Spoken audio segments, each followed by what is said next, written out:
Kita kembali pada hikayah sebelumnya. Ketika baginda Nabi Muhammad menerima wahyu yang kedua, surat Al-Mudaththir. Saat itulah beliau diangkat menjadi nabi dan rasul pada usianya yang ke-40 tahun.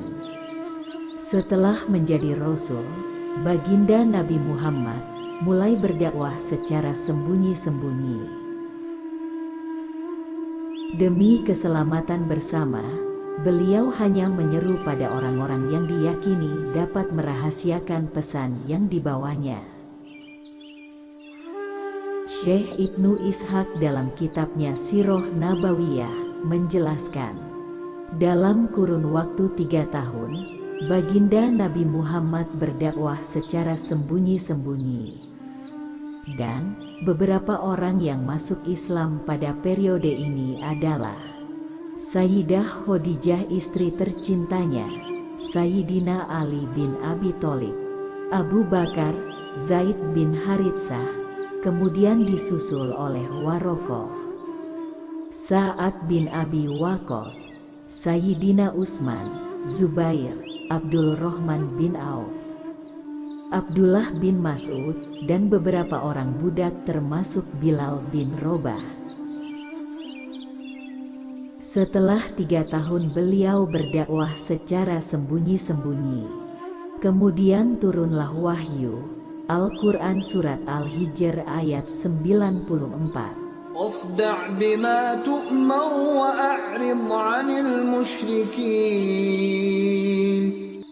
Artinya, maka sampaikanlah Muhammad secara terang-terangan segala apa yang diperintahkan kepadamu, dan berpalinglah dari orang-orang yang musyrik.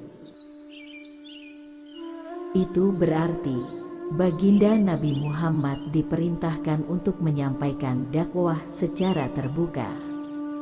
Dengan metode berdakwah secara terbuka, tentu saja cobaan dan rintangan selalu dihadapi baginda Nabi Muhammad. Mengingat saat itu, mayoritas penduduk Makkah adalah penyembah berhala.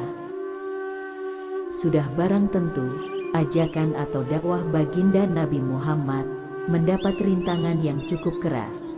Bahkan, orang-orang yang dulunya simpati terhadap Nabi Muhammad, kini berbalik membencinya. Bagi mereka yang membenci Nabi Muhammad, dengan segala cara, akan berusaha melarang Nabi Muhammad untuk mensiarkan agama barunya. Dan, semakin hari, kebencian kaum kafir Quraisy semakin menjadi-jadi.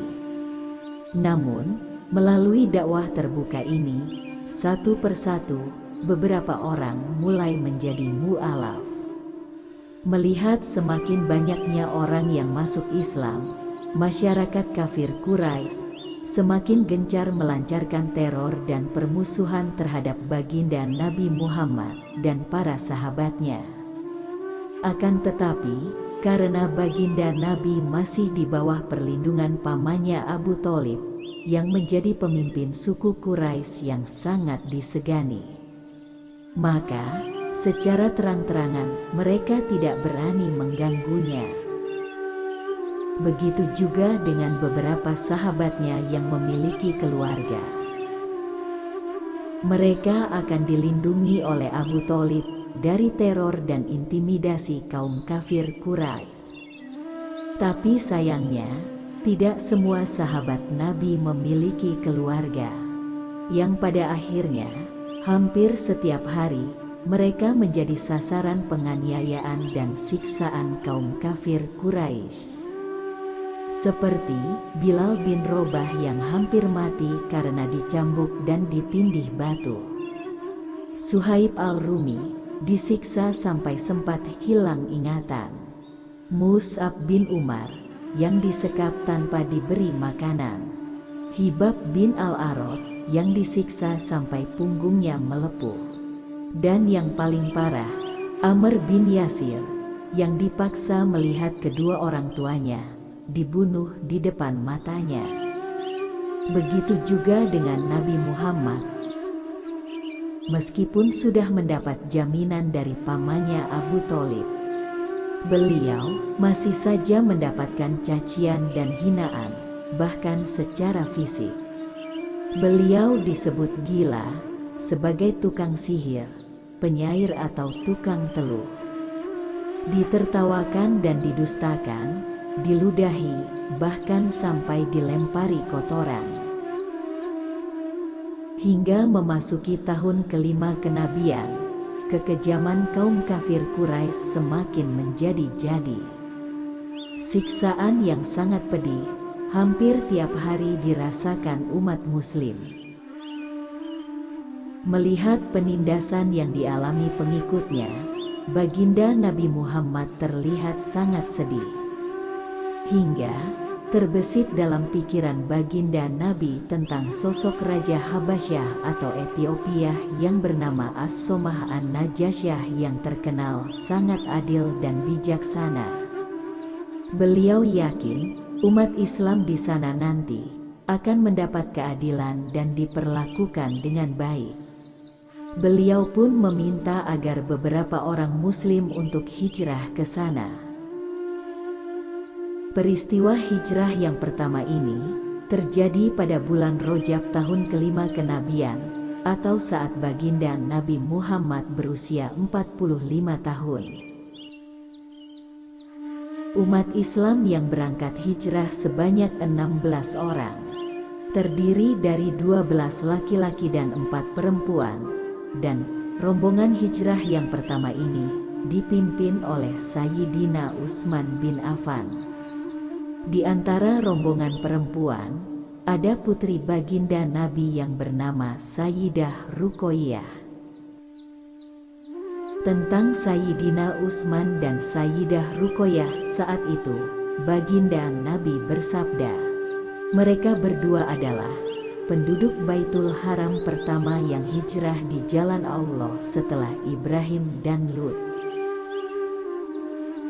Untuk menghindari kecurigaan dari kaum kafir Quraisy, rombongan hijrah pergi ke Ethiopia pada malam hari dengan sembunyi-sembunyi. Perjalanan ke Ethiopia harus menyeberangi laut.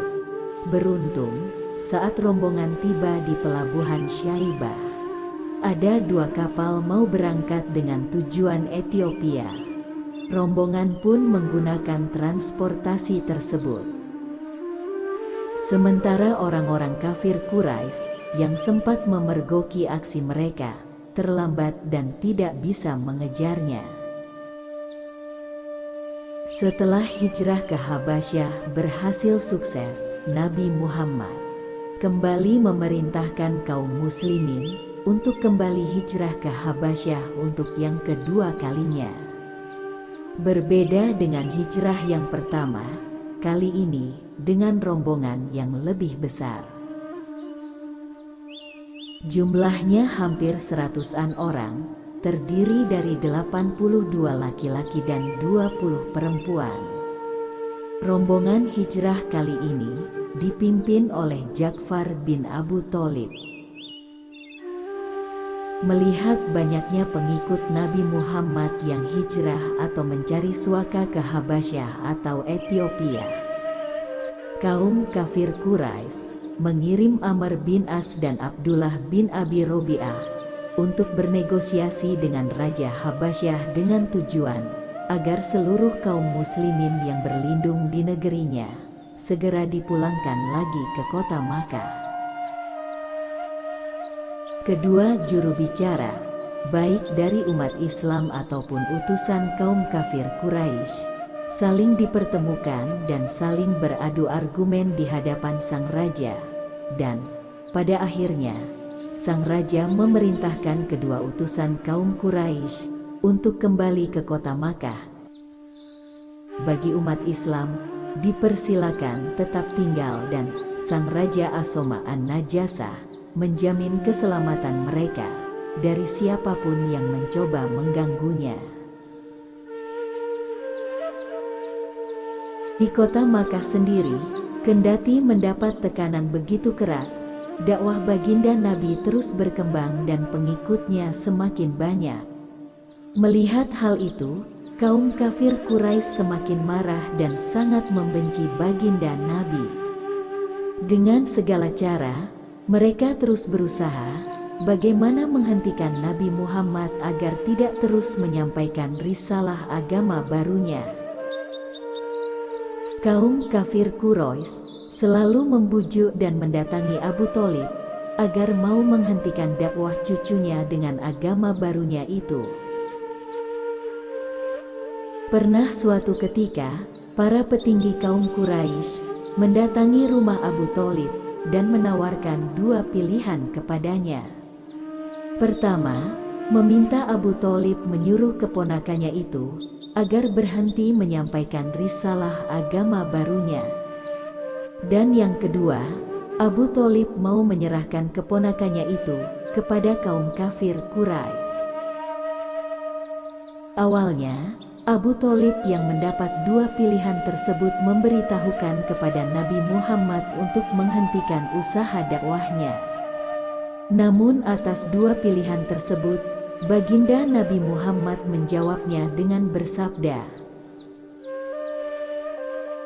yang artinya, "Wahai paman, demi Allah, kalaupun matahari diletakkan di tangan kananku dan rembulan di tangan kiriku, agar aku berhenti menyampaikan risalah sampai Allah memenangkannya atau aku yang binasa, pastilah aku akan terus menyampaikan risalah agamaku." Mendengar keteguhan hati dan jawaban dari keponakannya itu, Abu Thalib merasa terharu. Kemudian beliau berkata, "Teruskan dan kerjakanlah apa yang harus kamu kerjakan. Demi Allah, aku akan terus di sisimu, menjaga dan membelamu."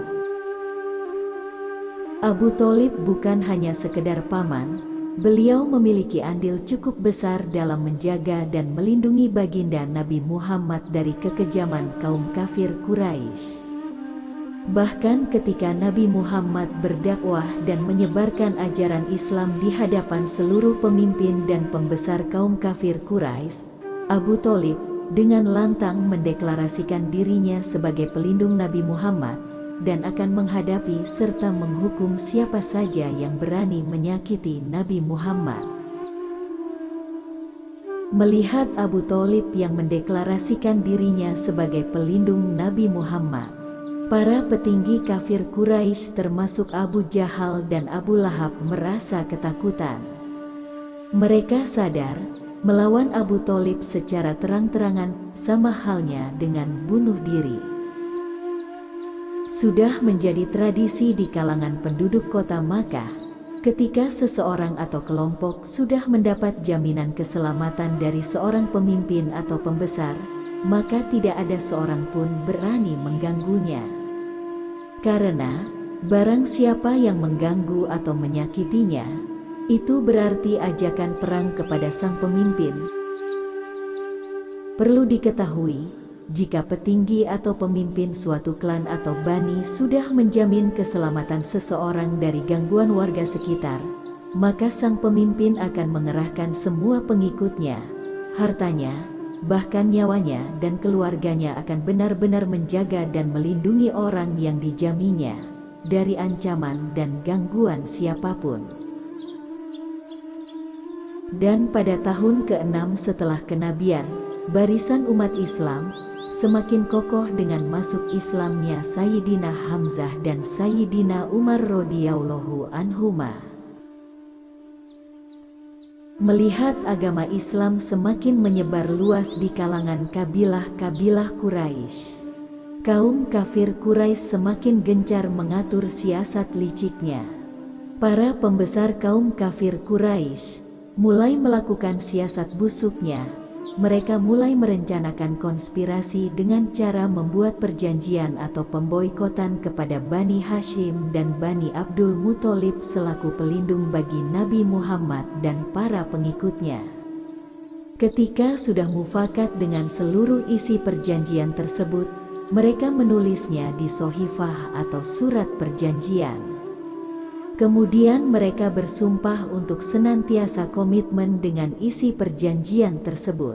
Isi Sohifah atau surat perjanjian tersebut adalah: 1. Mereka tidak boleh menikahi wanita-wanita dari Bani Hashim dan Bani Abdul Muthalib. 2. Mereka tidak boleh menikahkan putri-putri mereka dengan orang-orang dari Bani Hashim dan Bani Abdul Muthalib. 3. Mereka tidak boleh menjual apapun kepada Bani Hashim dan Bani Abdul Muthalib. 4. Mereka tidak boleh membeli apapun dari Bani Hashim dan Bani Abdul Muthalib. Setelah itu, mereka menempelkan Sohifah atau surat perjanjian tersebut di tengah-tengah Ka'bah sebagai tanda bukti sikap mereka. Sebetulnya, isi perjanjian itu seperti embargo ekonomi dan sosial kepada Bani Abdul Muthalib yang saat itu dipimpin oleh paman Nabi Muhammad, yaitu Abu Thalib. Akibat pemboikotan yang dilakukan kaum kafir Quraisy, tak ada satupun dari klan-klan Quraisy yang mengadakan transaksi bisnis dengan Bani Hashim. Tak hanya itu, para keturunan mereka pun dilarang menikah dengan anak-anak Bani Hashim. Tekanan itu pun menambah dampak yang besar bagi komunitas Muslim yang saat itu masih berjumlah kecil. Pasokan makanan dan minuman yang makin menipis sangat melelahkan bagi seluruh komunitas Muslim, baik yang berasal dari Bani Hashim maupun dari klan lainnya. Lambat laun, aksi boikot ini secara efektif menghentikan dakwah Nabi Muhammad, namun tidak menghentikan semangat juang mempertahankan syiar agamanya. Terbukti, atas aksi boikot ini, umat Islam yang kala itu jumlahnya masih terbatas, justru menunjukkan kekuatannya. Banyak dari anggota Bani Hashim yang Muslim merelakan harta kekayaannya untuk bersama-sama menanggung beban dampak boikot. Disinilah salah satu konsep inti Islam, yakni kesetiaan pada agama melebihi kesetiaan pada kesukuan. Kebersamaan serta solidaritas umat Muslim nyatanya telah terbentuk secara kuat sejak Islam memulai perkembangannya. Hampir sudah 3 tahun, boikot atau embargo ekonomi kepada Bani Hashim secara umum, khususnya bagi umat Islam berlangsung, meskipun dengan kesusahan yang tiada henti, tapi baginda Nabi Muhammad dan pengikutnya masih kuat memegang pendiriannya. Melihat keteguhan hati kaum muslimin, orang-orang kafir Quraisy semakin kehabisan akal. Saat itu juga, muncullah perpecahan di antara mereka. Sebagian dari mereka beranggapan bahwa boikot dan embargo kepada Bani Hashim adalah rencana yang gagal dan harus diakhiri. Mereka berniat untuk menyobek surat perjanjian itu. Sebelum mereka melaksanakan niatnya, ternyata Sohifah atau surat perjanjian yang ditempelkan di dinding Ka'bah, semua tulisannya telah hilang dan hanya lafal Allah yang masih tetap utuh.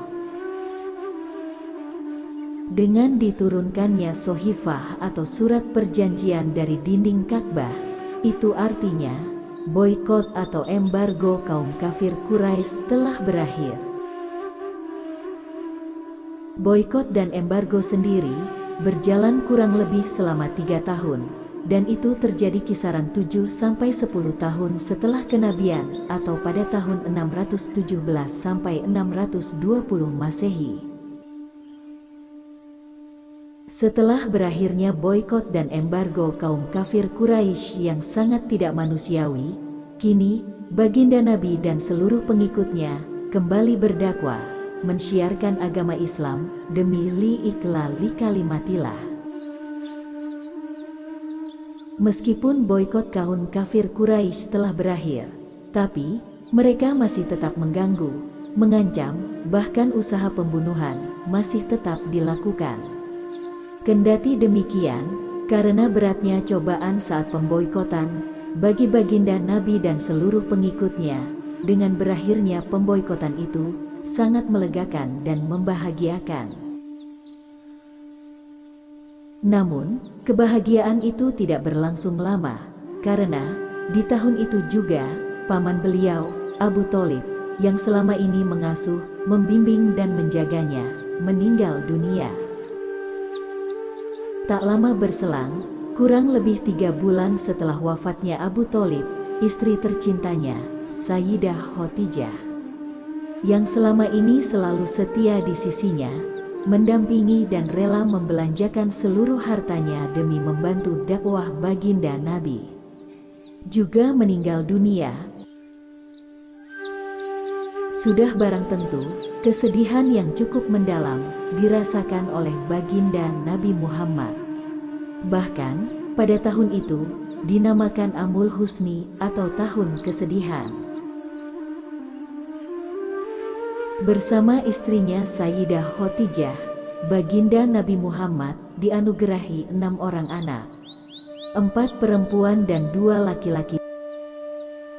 Mereka adalah Qasim bin Muhammad, Abdullah bin Muhammad, Fatimah Az-Zahra binti Muhammad, Ummi Kulsum binti Muhammad, Ruqayyah binti Muhammad, dan Zainab binti Muhammad. Sepeninggalnya Abu Tholib selaku pelindung baginda Nabi, kebencian kaum kafir Quraisy semakin menjadi-jadi. Mereka dengan leluasa akan selalu menyakiti baginda Nabi dan semua pengikutnya.